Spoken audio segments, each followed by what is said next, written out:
وعلیکم السلام ورحمت الله. دې مرګري سوال کړی دی، وایي د سپیلنو لوګي کول جایز دي که نه؟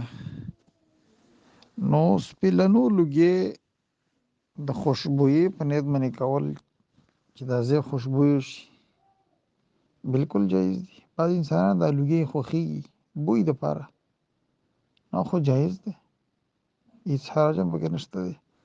خو عام طور سره زموږ ستاسو خلک سپیلني د نظر ماتې دپاره استعمالوي چې یاره دا سپیلني چې یو ځای کې لوګي کې نظر به د باندې نه لګي، شر به د باندې نه راځي، برکت سره راځي، نو دا بیا د شرک عقیده ده، په دې سړی مشرک کېږي.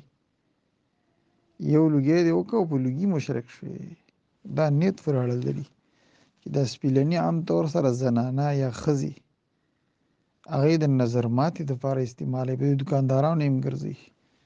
نو که سړی په دې نیت باندې سپیلني لوګی کوي ماشوم ته چې یاره دا نظر وهلی دی او نظر به یې نه وهي او نظر نه بچ کېږي، بیمارۍ نه بچ کېږي، نو دا شرک دی، په دې سړی مشرک کېږي، ښځه په سړي طلاقېږي. ولې؟ ځکه چې سړی مشرک شي، ښځه مسلمانه ده، بس خپله نکاح مات شي. دا ولې شرک دی؟ ځکه وإن یمسسک الله بضر فلا کاشف له الا هو. سورة انعام کې الله ویلي دي که الله تاسو له څه تکلیف در رسوي نو هېڅوک یې نشي درې کولی، هېڅ سپیلني نشي اړولی. او که الله چا له ضرر نه رسوي نو سپیلني نشي دفع کولی او نه یې رسولی شي. یعنې دا د قرآن د عقیدې نه خلاف دي. عام طور سره دا زنانه چې کوي د کوڅو نه خش او خاصاک او دا څیزونه ګندوباړه راټول کړي، لوګی ترې وکړي، تپوس وکړي دا ولې؟ وایي دا نظر وهلي.